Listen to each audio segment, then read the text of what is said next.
Hello and welcome back to the Coffin Hero Show. Hope you all had a pleasant Christmas. I'm back here on the 27th for what's going to be the last new comic book day of the year. You can already check out our video already posted in terms of graphic novels, collected editions and so forth are into the store, but now we're going to be going through the single issues that are out this new comic book day. Of course, pull lists are all organised, ready for collection whenever suits. So let's jump right in. So as ever, we'll kick things off with the variants. What you'll find with this week is it's a big week for DC. It's a medium-sized week for Marvel, and it's a small week for Indie. And what you'll find next week, because we've already got our delivery in place, is that there are no DC single issues. All of theirs are released this week. There's another bunch of Marvel single issues released, and there's one or two indie titles released next week as well. So yeah, we got the delivery for 2 weeks worth. So we've got everything in the store, which is good. But as I say, we'll kick things off this week with what's being released. So first of all, Justice League Unlimited 2 gets a foil variant cover from Fico Ossio, who's been doing some great covers for DC recently, especially around the All-In Initiative. Title I'm looking forward to myself this week is Metamorpho, the Element Man. This is from the team of Al Ewing and Steve Leiber. And this is the cover B by Ian Bertram, another personal favourite artist.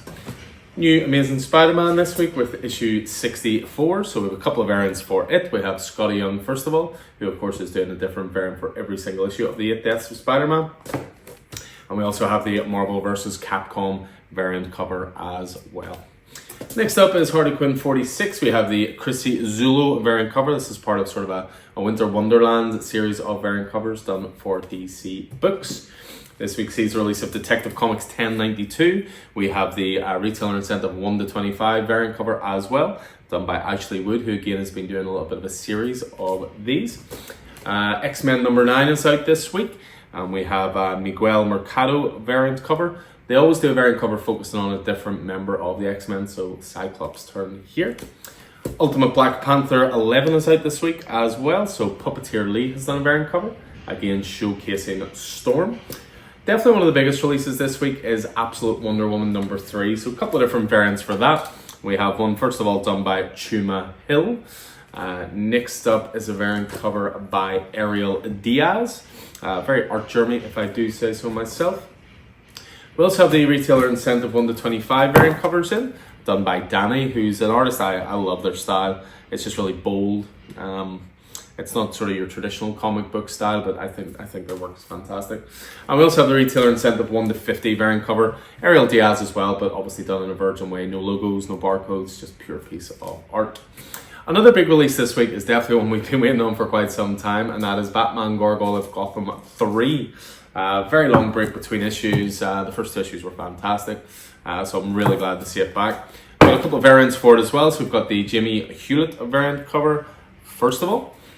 We move from there on to the Frank Whiteley variant cover, and then we finish off with the fantastic Bill P. Evely doing a variant cover. Of course, we did Supergirl Woman of Tomorrow, recent Helm of Windhorn with Tom King. Love that art style as well. And another big release, as I say, DC have thrown all their big releases out this week, so it's not too surprising that it's quite overloaded. But we have Batman Long Halloween, The Last Halloween, number 4 this week. And two different variants. You have the Ian Churchill variant cover, but we also have the Mugshot variant cover, again part of a series with each individual artist doing their own. And this one is done by Cliff Chang, and of course showing off Robin. The next batch of variants, I'm just going to do all together, because what these are is DC are being very, very good with the absolute titles in terms of putting out new printings. So we got a new printings for Absolute Batman number 1, Absolute Batman number 2. So if you've missed out, you're playing catch up, we got you covered. First of all, 4th printing variant cover by Simon DeMeo, Absolute Batman number 1. We have 4th printing variant cover by Nick Dragotta, who of course is the series artist. Again, issue 1. And then one last one for issue 1, which is the foil variant cover, also by Nick Dragotta, Absolute Batman number 1.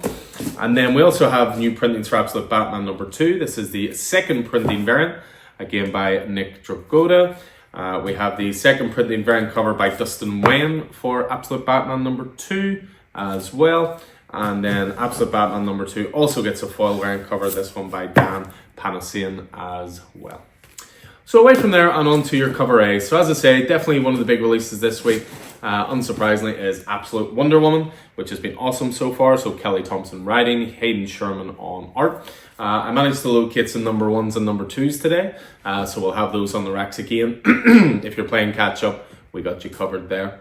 Next up is Action Comics 1081, which is week 12 of Phantoms, which has been the Mark Waid Clayton Henry storyline. Again, I think this is the end of this storyline. So 12-parter, Phantoms coming to an end. I'd mentioned Batman Gargoyle of Gotham, so you have the cover A there. Raphael Grampa, who of course is the series writer and artist. Batman Long Halloween, Last Halloween, number 4, so Jeff Loeb writing, Cliff Chiang on this issue, and the cover A's are all Tim Sale artwork, the late great Tim Sale, we should say. Another big title out this week, DC really have gone heavy this week. Black Canary, Best of the Best, number 2. There's going to be a 6-issue mini-series. Big fan, I've read the first 2 issues already, and really loving this. Tom Keane on writing and Ryan Sook on art. We have DC Horror Presents, number 3. So Francesco Francavilla and Patrick Horvath on this one. Patrick Horvath, that's the guy who wrote and drew Beneath the Trees Where Nobody Sees. Perfect. And Francavilla, of course, on writing duties. And then we have Tyler Crook doing those variant covers. I'd mentioned Detective Comics 1092, so we have the cover A's for this. Of course, Tom Taylor, Mikael Yannon writing and drawing Detective Comics at the moment. Really enjoying that change in direction. We have The Flash number 16 this week as well. As I say, DC went huge this week. But again, there won't be any DC titles next week. It'll be a very short single issue video next week, I can tell you. But yeah, Cy Spurrier continuing on with Vasco Georgiev on art. One I'm looking forward to a lot is Green Arrow. So we're in the full swing now of Chris Condon taking over writing duties for the title. And again, a writer I've been a fan of for quite some time. Great to see them on Green Arrow. And it's great to see Green Arrow a bit more sort of street level based again. New Harley Quinn this week, number 46. So continuing on with the adventures of Harley. We have Justice League Unlimited, number 2. So first issue was a big success. Mark Waid writing, Dan Mora on art. So again, looking forward to issue 2 just there.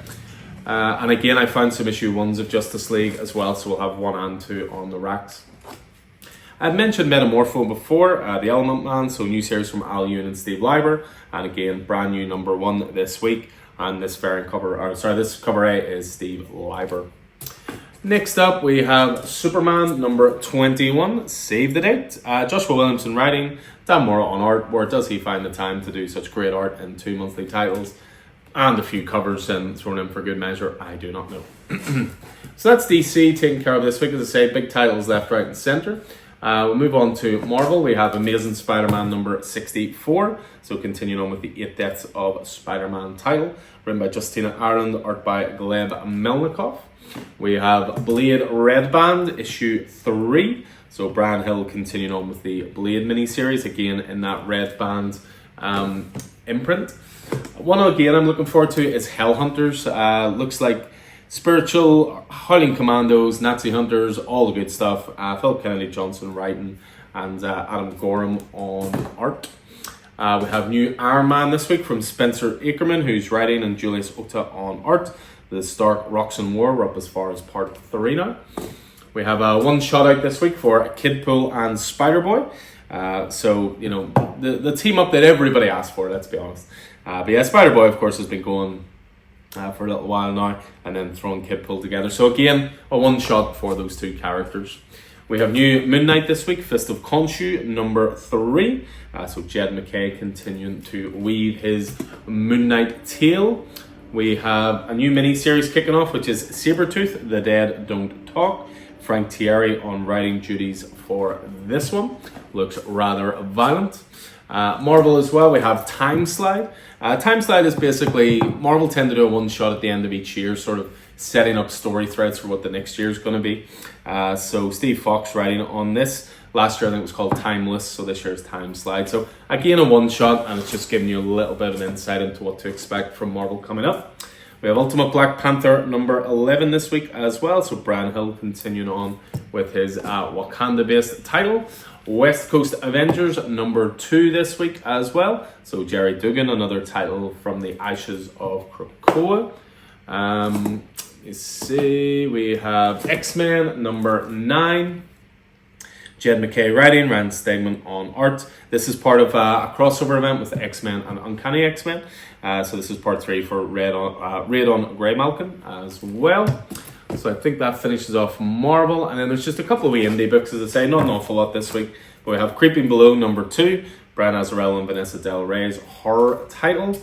Another one I'm looking forward to, coming from Rick Remender's Generator imprint, is called Dust to Dust. J.G. Jones and Phil Bram. Looks like a cool crime noir book. We have 2 titles then to finish off from Ghost Machine. We have a Geiger number 9 and Redcoat number 8. So continuing on the Ghost Machine adventures through Image Comics.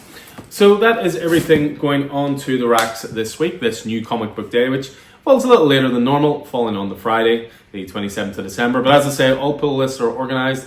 You pop in whenever you like.